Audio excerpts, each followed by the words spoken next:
Number 6. Temporary internet slang. Every generation invents slang and confidently declares, "This won't last." And then it lasts. And then it outlives irony. And then it ends up in marketing emails. Slang starts as rebellion. It's playful. It's cringe on purpose. Your brain enjoys it because it feels like insider knowledge.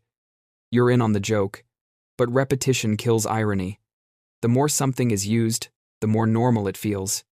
Eventually, slang crosses the point of no return. Adults start using it sincerely. Brands adopt it. HR departments say it out loud. That's when it becomes permanent. Not because it's good, but because it's everywhere. Your brain adapts by smoothing it into language. Words lose their weirdness through exposure. Temporary slang becomes linguistic furniture. So when you hear a phrase you swore would disappear, remember, language doesn't care about your opinion. If enough brains accept it, it stays. The joke didn't die. It moved in. Number 5. Temporary pandemic habits. Remember when you said, "This is just until things go back to normal"? Your brain remembers. It laughs about it sometimes. At first, these habits made sense. Staying inside, avoiding people, wearing the same 3 hoodies like a cartoon character. It was temporary survival mode. Your nervous system flipped a switch and said, "Okay, new rules, but only for a bit." The problem is your brain is incredible at adapting and terrible at unadapting. Once a behavior keeps you safe and comfortable long enough, it stops feeling like an exception and starts feeling like preference. Suddenly, crowds feel exhausting. Handshakes feel illegal. Leaving the house feels like a coordinated event, requiring snacks and emotional preparation. Psychologically, this is habit crystallization. Repeated behaviors strengthen neural pathways, especially under stress. Your brain doesn't tag them as temporary crisis responses. It tags them as, "This works." So even when the world reopens, part of you stays closed. You're not broken. Your brain just learned a new default and forgot to ask if you wanted to keep it. The temporary safety blanket became your personality. Congratulations. You're now an indoor creature. Number 4. Temporary tech solutions.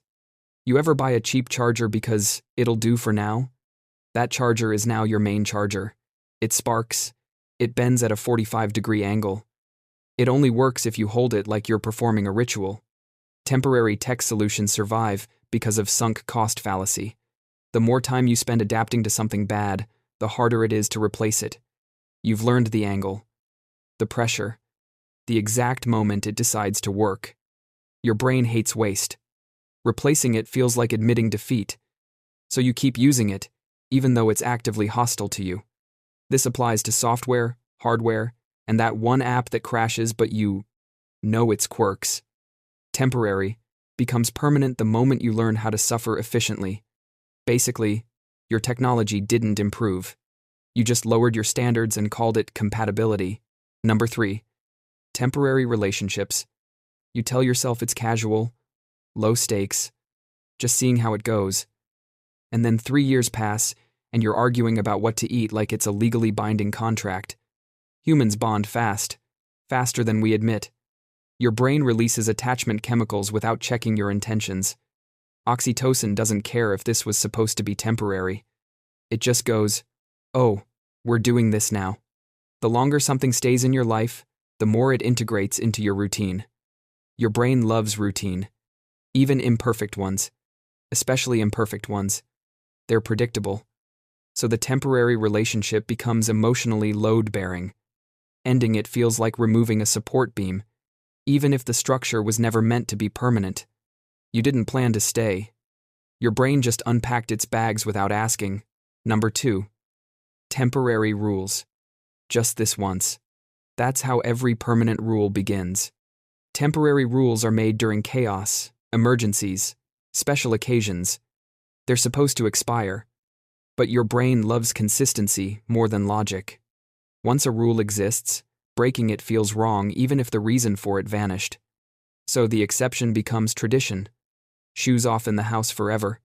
One specific chair no one can sit in. A rule no one remembers creating, but everyone obeys. Your brain hates ambiguity. Rules remove friction. Even bad rules, especially bad rules. The temporary guideline became law, and nobody remembers voting on it. Number 1. Just until things calm down. This is the grand finale. The king of temporary phrases. You say it during stress, during chaos, during burnout. The problem? Life does not calm down. It changes flavors. That's it. One stress leaves, another shows up wearing a different hat. So the temporary pause stretches. Days become months, months become years, and slowly, your for now becomes your normal. Not because you chose it, but because your brain adapted to survive it. Psychologically, this is called deferred living. But the present moment is always unstable. There is no magical calm season where everything lines up. Eventually, the temporary coping mechanisms, numbing, delaying, shrinking, become your identity. You're not waiting anymore. You're just living in the waiting room. And the cruel irony? The moment you realize this, things still aren't calm. They never were. They never will be. And somehow, you're still here. That's all for today. I'll be making similar videos in the future. Subscribe to see them,